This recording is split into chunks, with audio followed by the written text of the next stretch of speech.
Ika-23 kabanata, sa pagpapatuloy. Makikita ang taklong na ito na sinabi ng ating bida na Pride.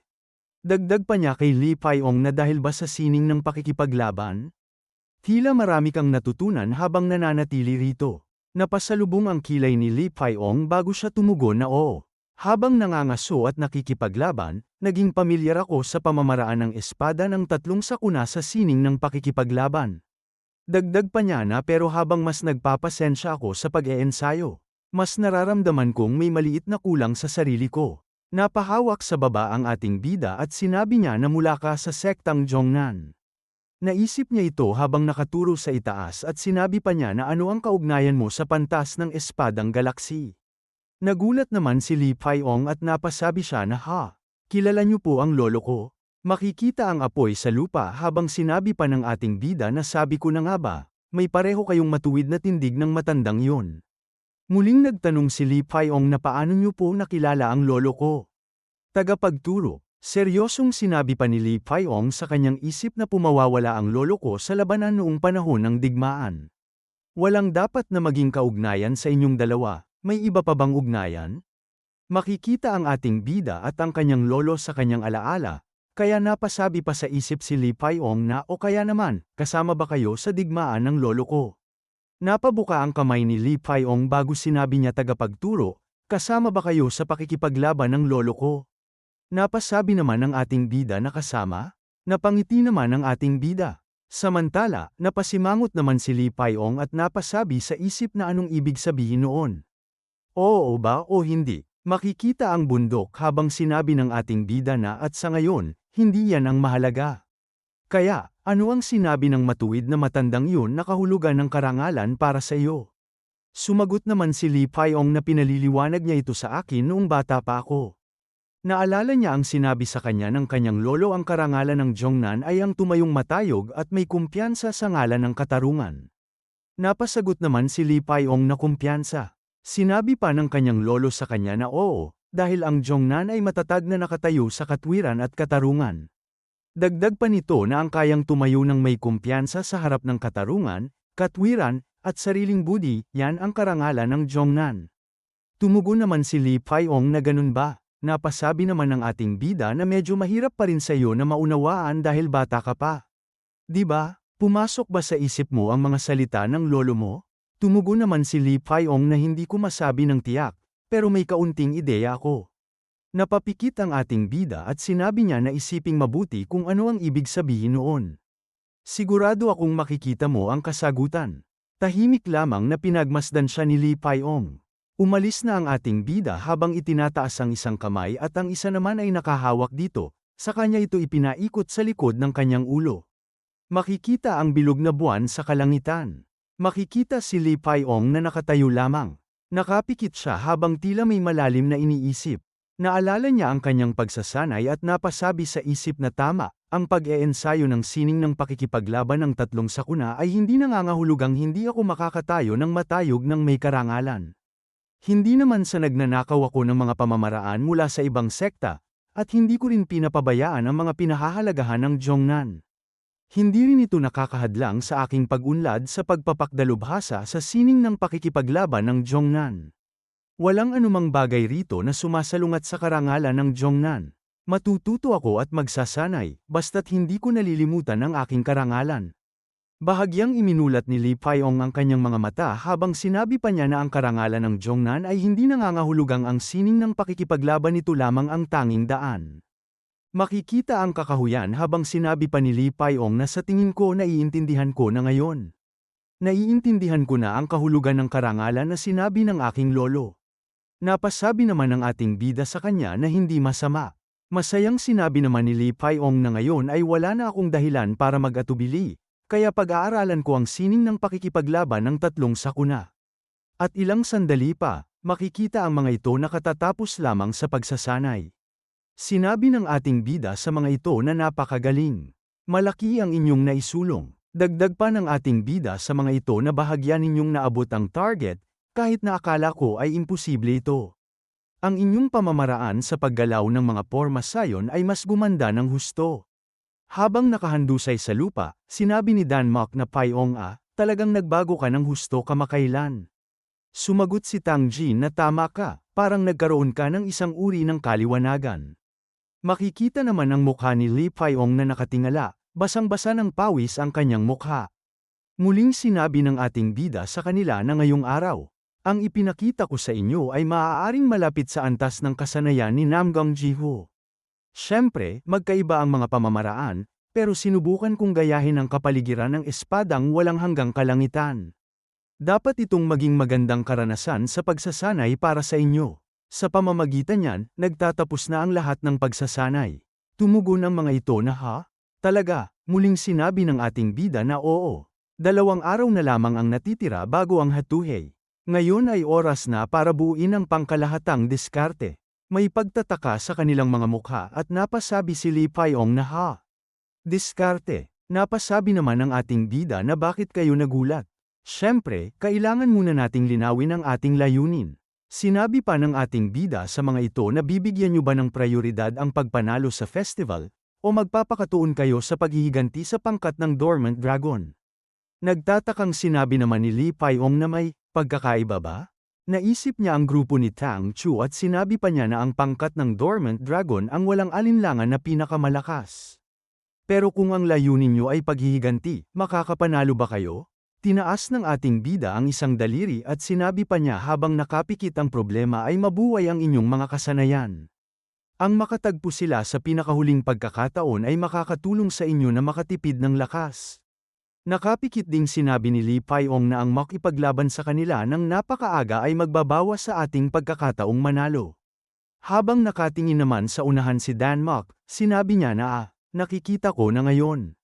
Muling sinabi ni Li Paiong na bukod dito, walang katiyakan na ang lahat ng 5 sa atin ay makakarating sa dulo. Sinabi pa ng ating bida sa mga ito na kaya kailangan nyo ng diskarte.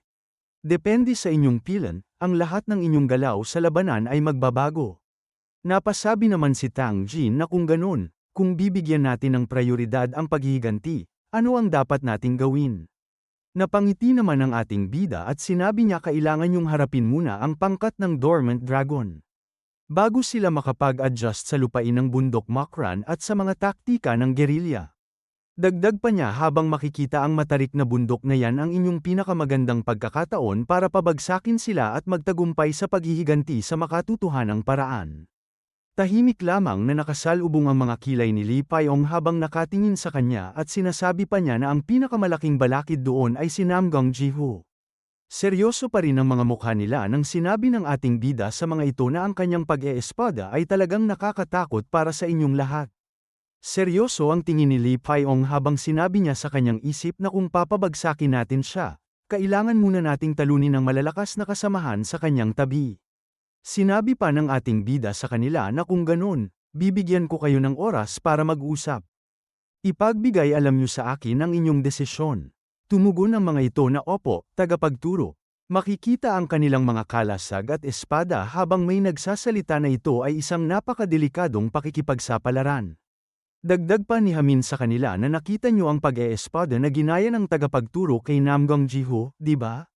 Napabagsak niya ang 2 sa atin ng mag-isa. Kahit papaano ay manalo tayo, nangangahulugan yun na ang natitirang 3 sa atin ay kailangang humarap sa 4 sa kanila. Sumagot naman si Dan Mok habang napapikit at sinabi na kaya, kahit na unahin natin ang paghihiganti, hindi ito madaling gawa. Kung mayroon lang tayong 1 pang buwan, pwede nating layunin ang parehong paghihiganti at tagumpay. Napapalakpak si Hamin at sinabi na una, kailangan nating linawin ang ating eksaktong layunin. Nagsalita rin si Nakwodja na kapag sinabi nating paghihiganti, sino ang target? Ang pangkat ng Dormant Dragon. Samantala, tahimik lamang sina Li Paiong at Tang Jin. Sinabi pa ni Nakwodjan habang nakatingin sa gilid na pero parang hindi naman tama yun. Diba, nang gumawa ng kaguluhan si Tang Chu, hindi ba si Namgang Jiho ang sumubok na pigilan siya? Naalala niya ang ginawa ni Jiho at kung paano nito pinigilan si Tang Chu. Tumingin siya rito ng matalim at sinabi sa kanila na mga kasama, wala akong anumang galit sa iba. Napasabi naman si Tang Jin na ang target ko ay si Tang Chu, hindi silang lahat. Dagdag pa niya sa isip habang naiisip si Tang Chu na siya naman ang nagsimula nito ng mag-isa. Habang nakatayo si Dan Mok, nagsalita rin siya na kung ganun ay simple lang. Gawin nating pangunahing target si Tang Chu. Napasabi naman si Hamin na oo. Maaaring manghimasok ang iba, pero kung mapapabagsak natin muna si Tang Chu at makakaratras, magiging maayos tayo. Dagdag pa niya na ituon natin ang ating diskarte sa pagtalo kay Tang Chu. Nakapikit na tumugon naman si Tang Jin na salamat sa inyong lahat. Malakas na sinabi ni Hamin na magaling. Ipagbayad natin ang kapahamakan sa araw na yon. Ngayon, magbahagi ang bawat isa sa atin ng ating mga ideya. Mula sa di kalayuan, makikita ang ating bida na tahimik na nakikinig sa kanila. Araw ng festival sa bundok Makran, makikita ang napakaraming tao na nagsidatingan. Mula sa itaas ng bangin ay may nagsasalita na napakagaling. Palagi kong gusto ang tensyonadong kapaligiran bago magsimula ang festival. Bawat taon, inaabangan ko kung anong mga nakatagong talento ang lalabas.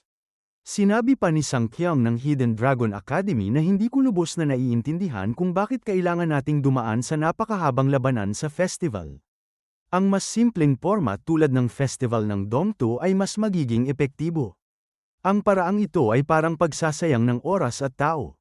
Napakunot noo si Paeng at makikita ang inis sa kanyang mukha habang sinabi niya anong sinasabi mo. Ang mga batang ito ang hinaharap na mga haligi ng Central Heaven League. Muling sinabi sa kanya ni Sang Gyongman na ang karanasan sa pakikipaglaban sa gerilya na makukuha nila mula sa festival ng Hatuhey ay magiging napakahalaga para sa kanilang paglaki. Napatingin sa kanya si Paeng at sinabi na pero, sa format na ito, malaki ang ginagampanang papel ng swerte, kaya sa tingin ko ay hindi ito patas. Hindi ka lumahok sa huling digmaan, di ba? Muling sinabi sa kanya ni Sang Gyongman na hindi. Noong matapos ko ang aking pagsasanay sa saradong pintuan, tapos na ang digmaan. Muling sinabi sa kanya ni Paeng na kung ganon ay hindi mo maiintindihan. Ang mga digmaan ay madalas na napagpapasyahan ng mga hindi patas na salik.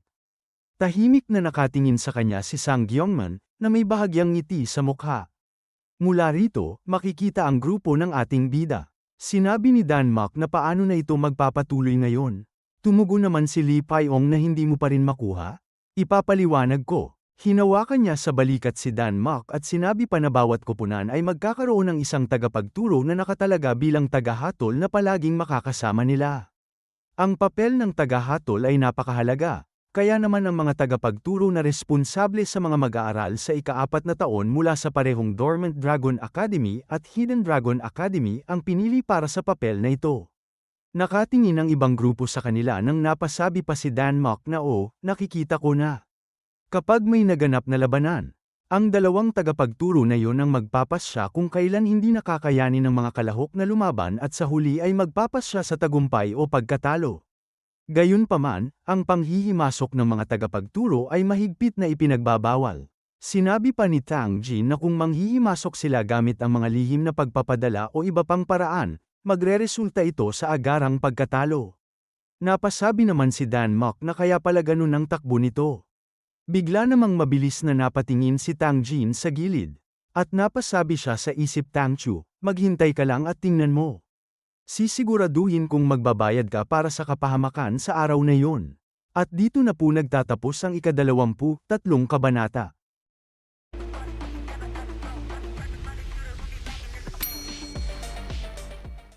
Ika-24 na kabanata, sa pagpapatuloy. Makikita sa taas ng entablado sina Paeng at Sang Gyongman na handa ng magsalita. Buong kagalakang sinabi ni Paeng na ngayong araw na ito ang opisyal na nagmamarka ng rurok ng buong unang semestre para sa ating mga mag-aaral sa unang taon ng bulwagan ng nakatagong dragon. Ang mga matitindi at walang awang labanan ay patuloy na magpapatuloy hanggang sa ang huling natitirang pangkat na lamang ang matira sa bundok. Ang mga tuntunin sa paligsahan ay tulad din ng mga ipinagbigay alam na sa inyo bago pa man magsimula ang araw na ito. Taos puso kong hinihiling sa lahat ng ating mga mag-aaral ang pinakamagandang kapalaran sa inyong paglalakbay. Yun lamang at maraming salamat. Tahimik at seryosong nagkatinginan ang dalawa habang bahagyang tumatango sa isa't isa bilang tanda ng pagsang-ayon. Muling sumigaw at sinabi ni Paeng sa lahat na ngayong oras na ito, opisyal na nating simulan ang makasaysayang festival ng Hatuhey. Dinagdag pa ni Sang Gyongman sa kanyang pahayag na bawat isa sa inyo Agad na pumasok sa loob ng bundok ngulan kasama ang inyong mga nakatalagang tagahatol. Malinaw na makikita ang kasab-ikan ng mga disipulo habang sinabi pa ni Sang Gyongman na ang tunay na labanan ay opisyal na magsisimula pagkalipas ng isang shichen mula sa oras na ito. Lakad na at mag-ingat kayo. Pagkatapos magsalita ng dalawa, agad na malakas at sabay-sabay na naghiyawan ang lahat ng mga disipulo sa paligid. Buong giting nilang tinaas ang kanilang mga matatalas na espada sa ere habang malakas na sumisigaw sa matinding kasab-ikan. Makikita rin ang seryosong mukha ni Tang Chu na mariing nakatingin sa unahan habang bahagyang nakangiti sa mga nagaganap. Mabilis nang nagsimula ng maglakad at kumilos ang iba pang mga grupo patungo sa kanilang mga designated na lugar. Sobrang seryoso ang mga tingin ng buong grupo ng ating bida habang tahimik na sinabi ni Dan Mok na lubhang matindi at nakakatakot ang kapaligiran dito ngayon. Bawat isa sa atin, manatiling may buong tiwala sa sarili at huwag na huwag kabahan sa anumang mangyayari. Agara namang napasabi at nang asar si Kwodja na sa ating lahat, mukhang ikaw pa nga ang lalabas na pinakaninerbiyos sa mga oras na ito. Isang mabigat na paa ang dahan-daang humakbang habang may nagsasalita mula sa likuran na dala niyo ba ng kumpleto ang inyong mga nakahandang sandata? Ito pala ang ating walang kaba na bida. Kaya agad na napatingin sa kanya ang mga disipulo at gulat na napasabi ang mga ito na tagapagturo. Sinabi naman ng isa sa kanila na sasama ka rin ba sa amin sa aming bawat paggalaw sa loob ng bundok? Diretsahang tumugon ng ating bida na yan talaga ang orihinal na plano para sa ating pagsasanay.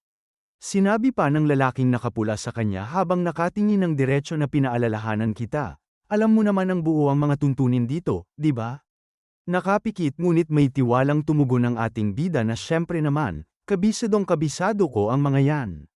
Agad na lumingon sa kanila ang lalaking nakapula habang mabilis na sinasabi na mabuti kung ganon. Ikapitong pangkat ng unit ng Mangriang. Kung ganap na kayong handa, lakad at kumilos na tayo ngayon din. Buong galang na tumugon sila na opo, tagapagturo.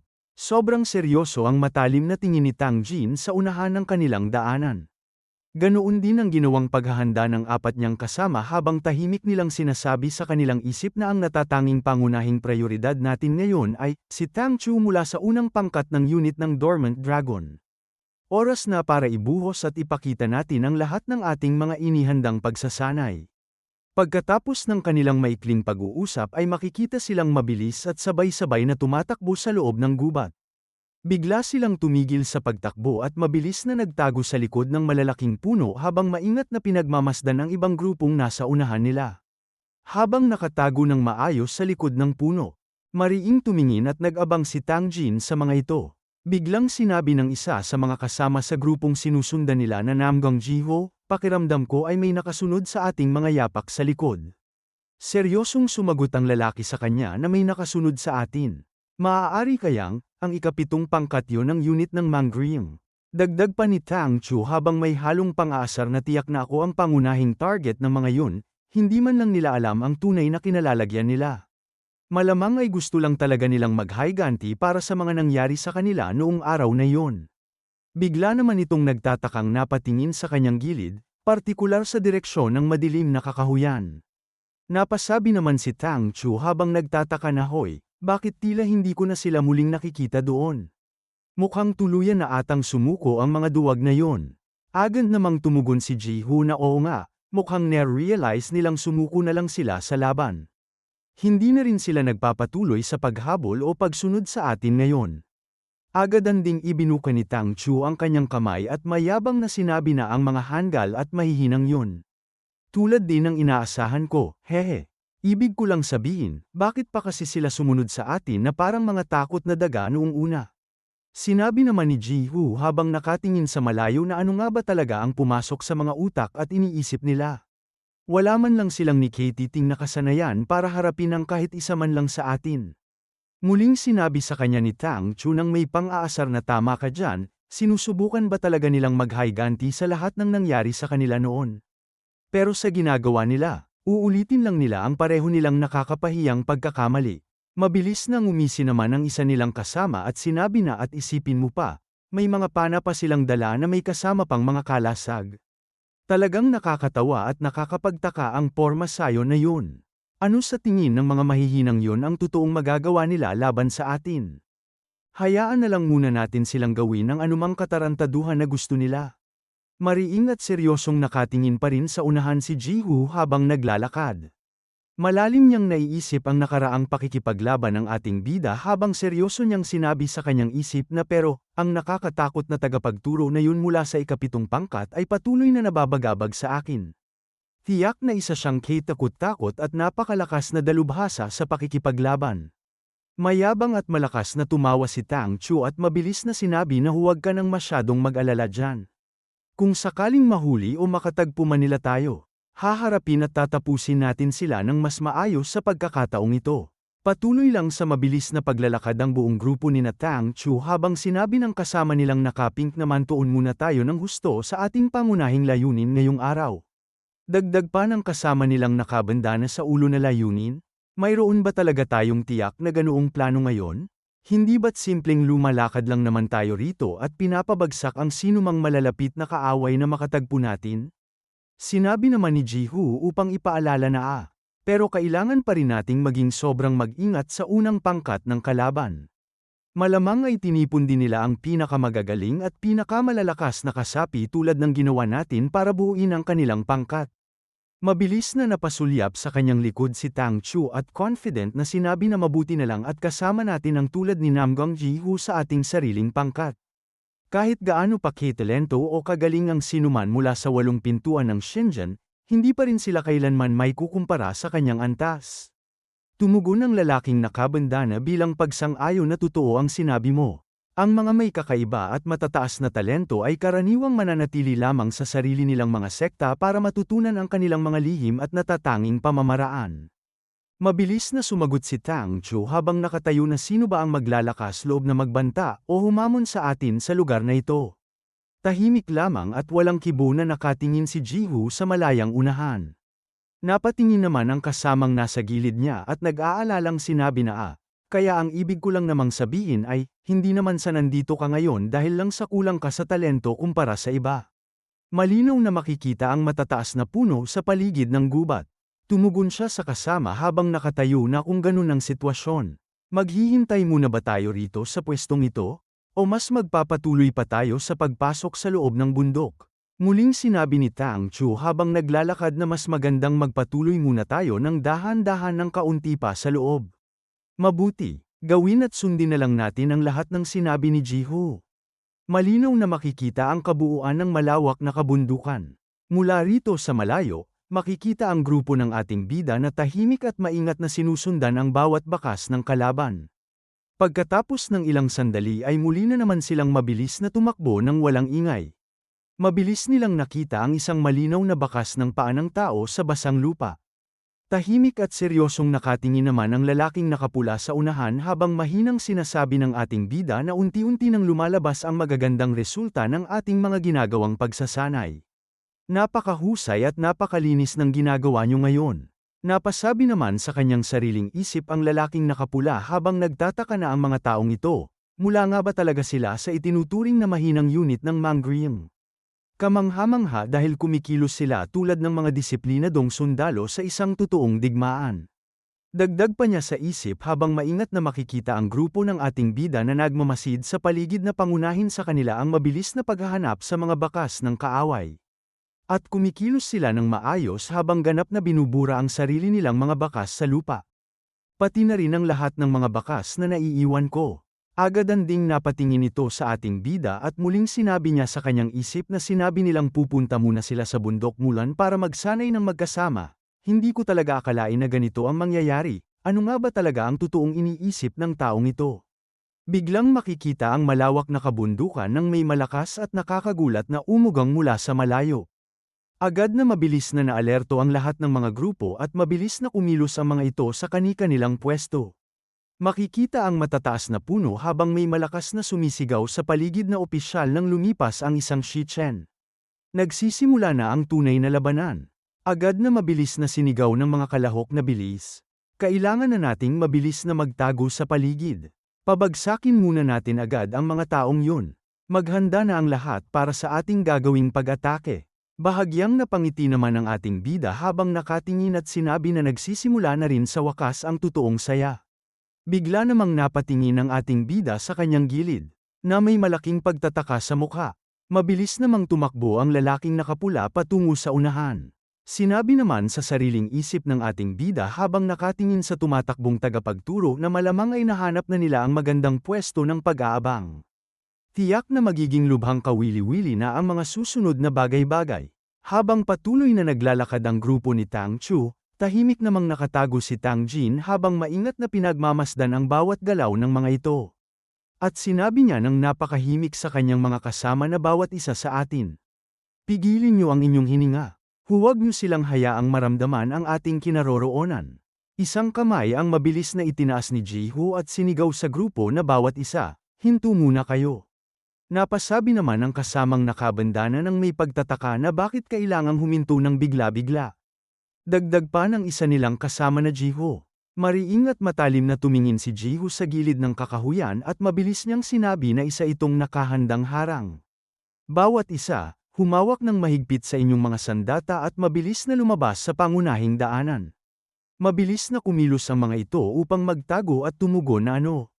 Sino ang mga yun? Habang mabilis na tumatakbo ang mga ito patungo sa ligtas na lugar, sinabi ng nakapink na sundin at gawin na lang muna natin ang lahat ng sinabi ni Jiho para makasigurado. Napangiwi ang mukha nito habang mabilis na naghahanda sa anumang pag-atake. Mula sa pwesto ng pinagtataguan ni Li Paiong, nagtataka siyang napansin na mabilis na naghiwalay ang mga ito. Agad namang napasabi si Hamin sa kanyang isip habang nag-aalala na nabunyag at nalaman na nila ang ating kinaroroonan.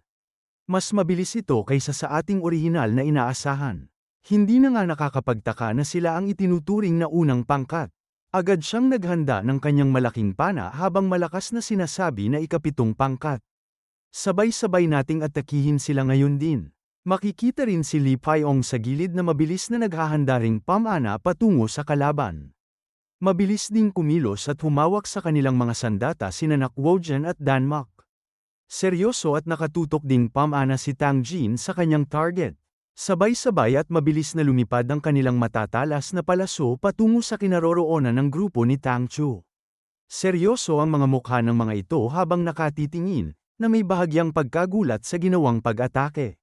May nakakainis at mayabang na tawa naman si Tang Chu habang nakatingin at sinabi na kayo lang pala ang mga nasa likod nito sa huli. Sa tingin niyo ba talaga ay madaling tatablan kami ng ganyang mga mumurahing palaso mula sa inyo? At dito na po nagtatapos ang ika-24 na kabanata.